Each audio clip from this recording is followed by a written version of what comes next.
La Biblia declara que este mundo tal y como lo conocemos un día será destruido, que en su lugar serán creados cielo nuevo y tierra nueva. Quisiera saber cuál es su criterio.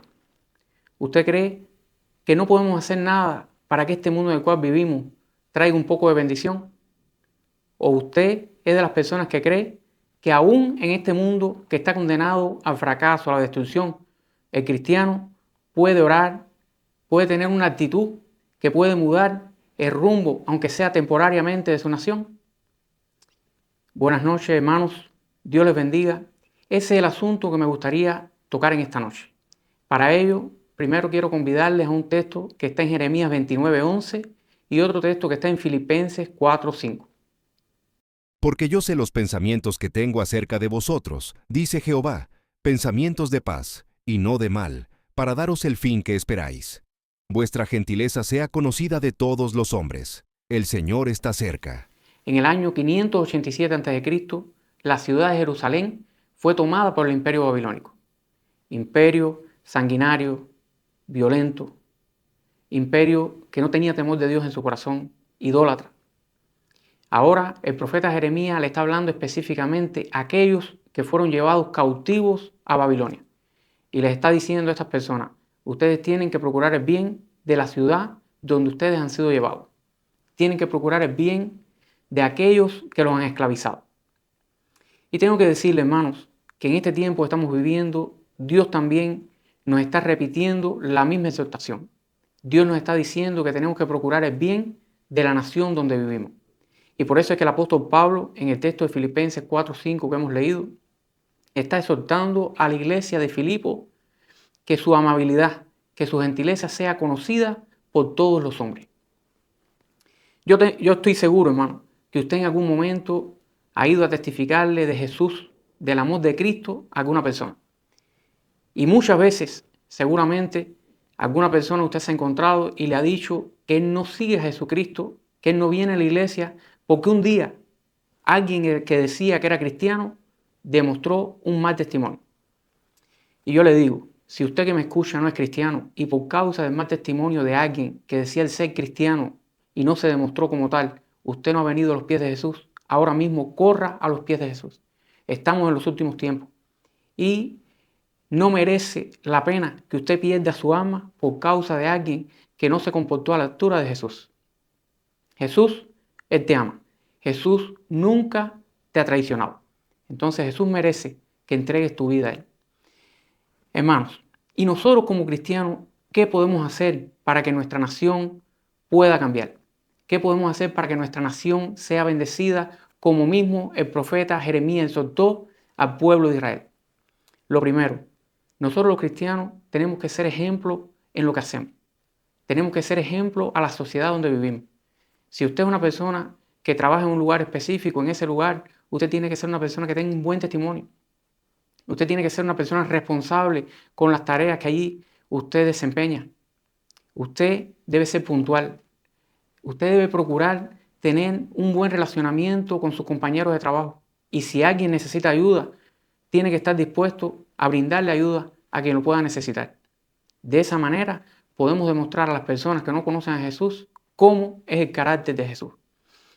En segundo lugar, un cristiano que se dice cristiano y que de verdad responde al testimonio de Jesús debe ser alguien que procura armonía en su casa, alguien que defienda su familia, que cuide bien de su esposa o de su esposo, que le obedezca. Alguien que, si es el esposo, que ame a su esposa, que la respete, que la cuide. Si es la esposa, que honre a su esposo con obediencia y sujeción. Nunca soportando ningún tipo de castigo, punición, pero siempre con el respeto, como dice la palabra de Dios, que el hombre es cabeza del hogar. Un cristiano debe ser alguien que debe estar dispuesto a vivir en santidad. Los cristianos pecamos, hacemos cosas incorrectas, cosas de las cuales nos avergonzamos. Pero dice la palabra de Dios que en el momento que venimos a la presencia de Jesús y nos arrepentimos de nuestro corazón, de nuestro pecado, en ese mismo momento somos santificados por el Espíritu Santo de Dios. La sangre de Jesús nos limpia de todo pecado. Claro, cristiano que se santifica, un cristiano que no persiste en el pecado, que no practique el pecado, sino que el pecado es un accidente en su vida. Y entonces, hermano, ya usted puede ver que los cristianos no somos perfectos, pero somos personas que nos rendimos a los pies de Jesús, venimos a la presencia de Jesús para que Él cambie nuestra vida. Y ahora, hermano, usted puede ver que ese texto de Jeremías no se queda solamente en la exhortación a que procuremos el bien de la ciudad donde vivimos, sino también a que oremos por esa ciudad. Y yo quisiera llevarle a usted a un texto que está allá en Mateos 6, versos 9 y 10. Vosotros, pues, oraréis así: Padre nuestro que estás en los cielos, santificado sea tu nombre. Venga tu reino, hágase tu voluntad, como en el cielo, así también en la tierra. Una de las dudas que muchas veces tenemos cuando vamos a orar por una situación es saber cuándo es la voluntad de Dios. Existen tópicos que la Biblia declara que nunca serán la voluntad de Dios que oremos por ellos. Por ejemplo, orar por los muertos o a los muertos. Orar para que un matrimonio sea destruido o para que una persona sea maldita. Nunca será la voluntad de Dios. Lo que es lamentable, hermanos, es que muchas veces pensamos que asimismo orar por nuestra nación para que sea bendecida no es la voluntad de Dios. ¿Por qué? Porque creemos que en el futuro la nación será destruida. Y es verdad que en el futuro será destruida. Pero hermano, eso no limita que aunque sea temporal y parcialmente, Dios nos pueda visitar y bendecir nuestra nación. Aquí, en esta palabra que hemos leído en Mateo 6, 9 y 10, el contexto es Jesús enseñando a sus discípulos a orar al Padre. Les está diciendo, cuando ustedes oren al Padre, díganle: Señor, te pedimos que como es hecha tu voluntad en el cielo, también se realice en la tierra. Entonces, hermano, en el cielo hay armonía. Tenemos entonces la autorización para orar para que en la tierra haya armonía. En el cielo hay salud. Tenemos autorización de Dios entonces para que oremos para que aquí en la tierra haya sanidad. Tenemos autorización de Dios para que este mundo sea bendecido, porque esa es la voluntad de Dios. Ese es el sueño del Padre.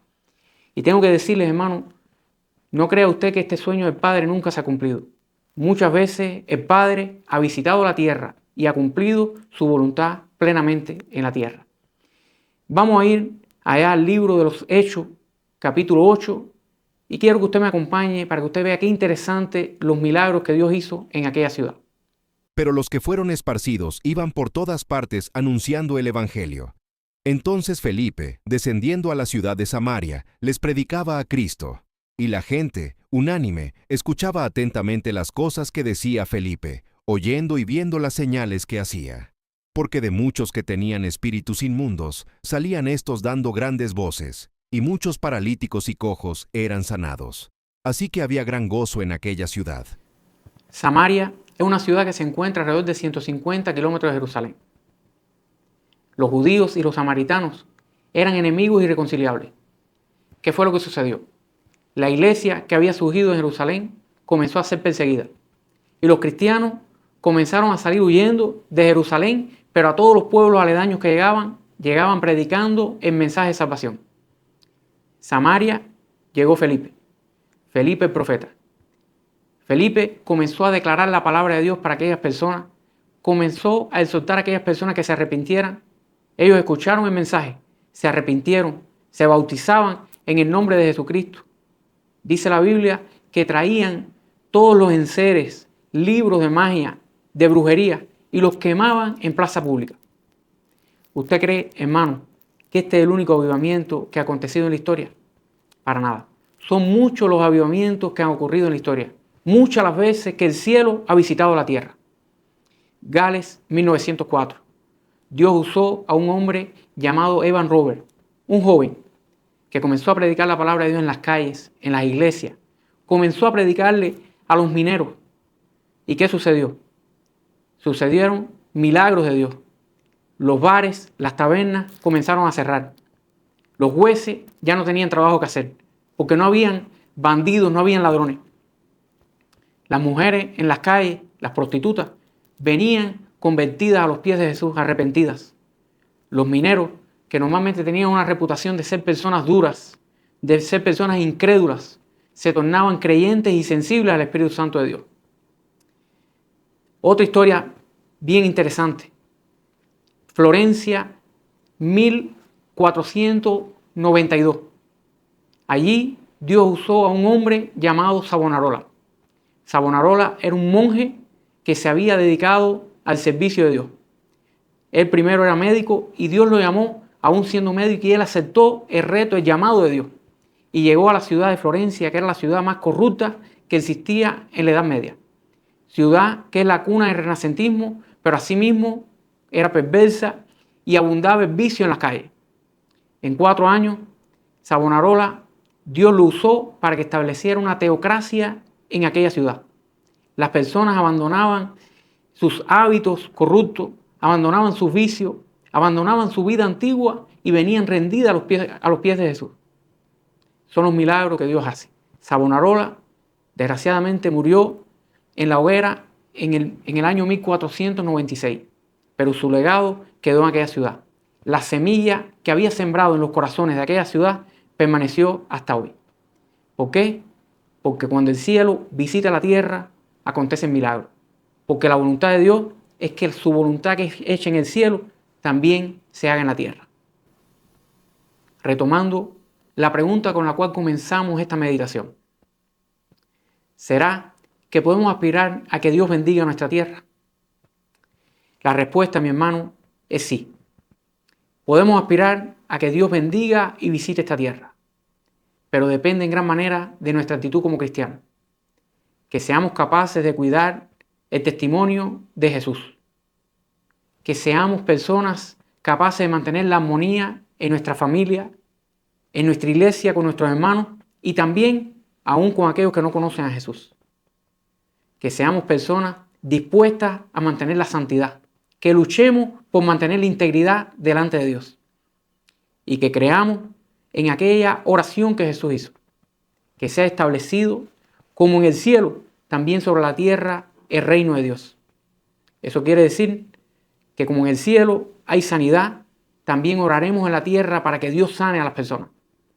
Como en el cielo hay armonía, oraremos aún en medio de las guerras, aún en medio de las contiendas, para que Dios traiga su paz y su armonía sobre la tierra.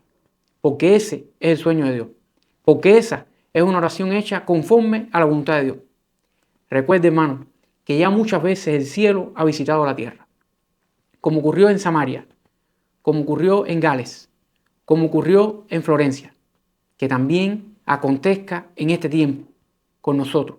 Que seamos los instrumentos que Dios va a usar para bendecir nuestra nación. Recuerde el texto que hemos leído en Jeremías. Que procuremos el bien de nuestra nación y que oremos por ella, porque si nuestra nación es bendecida, nosotros también seremos bendecidos. Dios le bendiga, hermano mío. Antes de salir de este video, yo le quiero pedir que se inscriba en el canal, que deje un me gusta si le ha gustado el contenido que hacemos aquí y también que comparta con otras personas este contenido para que pueda edificarles como a usted le ha edificado. Dios le bendiga y un fuerte abrazo.